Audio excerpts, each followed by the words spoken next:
Israel and Iran are in the midst of a conflict that may draw America in. And when I say Israel and Iran are in a conflict, that's the way Western media has reported it. What really happened was Israel launched a sneak attack against Iran in the middle of the night, and now Iran is trying to defend themselves. Now, if you listen to Western media, you would think that Iran had attacked Israel when it's actually the other way around. So how is it that America might get pulled into this mess going on in that region? Well, the truth is we're already in that mess, and we've been in that mess for the better part of 75 years. Iran was ruled by a dynasty from 1789 to about the 1920s. Then, mysteriously, during World War II, the British and the Russians decided to invade Iran, overthrowing the dynasty that ruled there, and then emplacing a democratically elected government. When that democratically elected government decided to nationalize the oil industry there, the UK and the US, through the CIA, overthrew the democratically elected government and installed the Shah of Iran and developed close diplomatic ties. If you're over 50, you remember the Shah of Iran coming to Washington, D.C. and visiting and all the pageantry around that. But guess what? During that same period of time, he was an awful and brutal tyrant, subjugating his own people, which led to the student revolution in the late 70s and then the Islamic revolution that took over thereafter of the Ayatollah Khomeini. This is 75 years of history we're condensing down into a couple of seconds. With that, we decided that they were then the enemies. The reason Iran still flies F-14s and F-4s and uses technology from the America in the 1970s was that's when we cut off relations with them. And we've been pushing to overthrow that regime and reinstall an American-friendly regime since that day and time. Fast forward to October 7th when the Hamas attacked Israel. That started Netanyahu on this casus belli to, in the name of security, launch a 2-year war, killing and committing what is the equivalent of a genocide in Palestine. He then used that same power to go after Hezbollah in Lebanon and in Syria. He then used that same power to go after the Houthis in Yemen. As a result, since we're the big brother in this situation, America this year has spent over $1 billion striking the Houthi rebels in support of this campaign that we're currently seeing. You take out the proxies first, and then that paves the way for Israel to have unfettered access to destruction of Iran. The issue is the Iran nuclear program, which is the current auspices under which we are preparing to go to war with Iran, is located between 300 and 500 feet underground, and the only bombs that have even the technical ability to hit it are GBU-57 bombs dropped by B-2 stealth bombers from the United States, which are stationed at Diego Garcia in the Indian Ocean right now. So unless America comes into this war, Israel can bomb Iran as much as they feel like it. They have no ability to actually stop their nuclear program from taking place. So a couple of nights ago, Senator Ted Cruz, who is a proponent of the invasion of Iran, went on Tucker Carlson's show, who is an opponent of the invasion of Iran, and they had a nice conversation. Let's throw it to the clip of Tucker Carlson interviewing Ted Cruz. If Israel decides we're going to decapitate the government and try to foment an uprising against it, should the United States participate in that operation in any way? Look, I have not called for killing the Ayatollah. And there is, nations in war generally refrain from attacking and killing heads of state. Now, the Ayatollah doesn't. He's trying to kill Trump. We talked about that.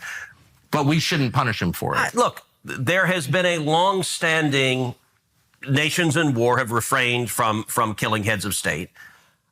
I have not publicly called for killing the Ayatollah. What I've called for is doing whatever is necessary to stop him from getting nuclear weapons. In the first Trump term, what that meant was maximum pressure. So in the first Trump term, I spent a lot of time urging the president to withdraw from the disastrous Iranian nuclear deal that Obama had. President Trump agreed with me. He did that. And then I urged him to end the oil waivers and to sanction the hell out of the country.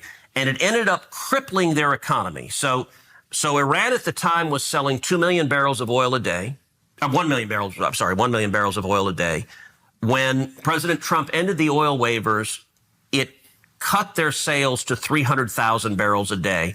At the end of the Trump term, the Iranian economy was in shambles. They had massive inflation. I think the regime was teetering. I think it might have fallen. I would use economic sanctions and I would use moral suasion to try to effectuate regime change. Okay, so you topple the regime and by whatever means, what happens then? How many people live in Iran, by the way? I don't know the population. At all? No, I don't know the population. You don't know the population of the country you seek to topple? How many people living around? 92 million. Okay. Yeah, How could you not know that? I don't sit around memorizing population tables. Well, it's kind of relevant because you're calling for the overthrow of the government. Why is it relevant whether it's, because, it's 90 million or 80 million or 100 million? Why is that relevant? Because if you don't know anything about the country... I didn't say I don't know anything about Okay, what's the ethnic mix of Iran? They are Persians and predominantly Shia. Okay, it's not even... You don't know anything about Iran. So okay, I am not the Tucker Carlson expert on Iran. You're a senator who's calling for the overthrow of the government. You're the one who don't know anything about the country. No, you don't know anything about the country. You're the one who claims they're not trying to murder Donald Trump. You're the I'm one not saying that. Who can't figure out if it was a good idea to kill General Soleimani, and you said it was bad. You don't believe they're trying to murder Trump. Yes, I do. Because you're not calling for military strikes against them in retaliation. And if you really believe that... We're carrying out military strikes today. You said Israel was. Right, with our help. I said we. Israel is leading them, but we're supporting them. Well, you're breaking news here because the U.S. government last night denied, the National Security Council spokesman Alex Pfeiffer denied on behalf of Trump that we were acting on Israel's behalf in any offensive capacity. No, we're not bombing them. Israel's bombing them. You just said we were. We are supporting Israel. High stakes. You're a senader. If you're saying the United States government is at war with Iran right now, people are listening. Okay, we are not bombing them. Oh, okay. Israel is bombing them. And hey, why do you do the snide? Oh, okay. What do you mean? Because this is super high stakes stuff. This is a huge country that borders a lot of other important countries. A lot of the world's energy comes from there. So let me ask you don't want another disaster. You don't want to be reckless. The Ayatollah refers to Israel as the little Satan and America as the great Satan. Do you believe him when he says it's the great Satan? Do you think if the Ayatollah could murder both of us right now that he would? I do.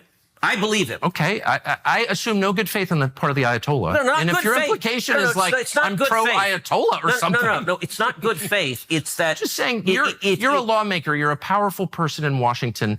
This is the most powerful country in the world. If you're calling for toppling in government, it's incumbent on you to know something about the country and to think through the consequences of that. And you haven't, and you don't. You know, for once, I feel bad for Ted Cruz, because Tucker Carlson, I've been on his show plenty of times. He's a nice guy, actually, in person. But let's throw up this map of the Middle East real quick, just so people can understand.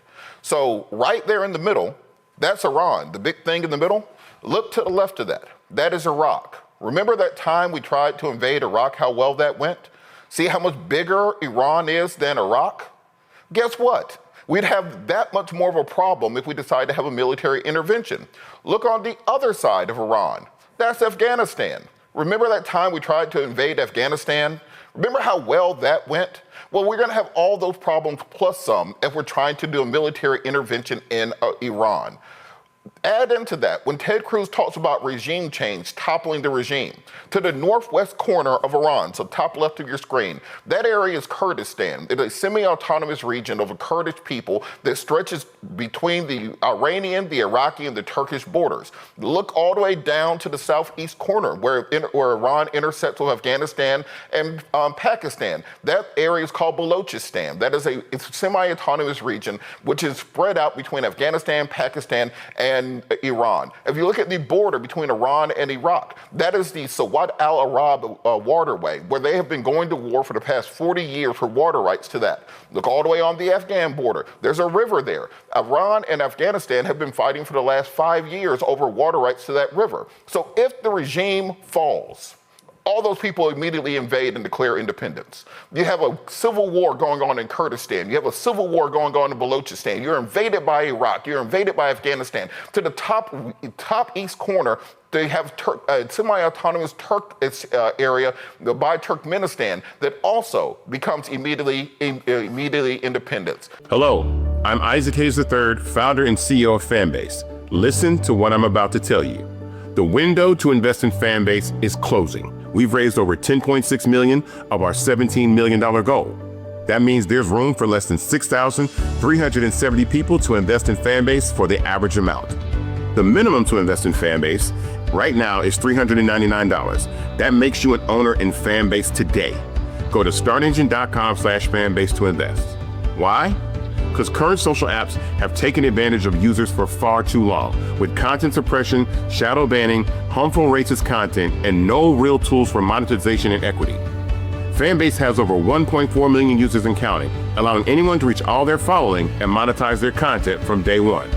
Social media is the new TV, and whoever owns the apps that distribute that content have the opportunity to own potential billion-dollar companies. While big platforms with uncertain futures are failing to serve their users, Fanbase is stepping up to fill the gap. Don't wait until it's too late. Invest now, invest for yourself and your future. Go to startengine.com/fanbase and own the next generation of social media.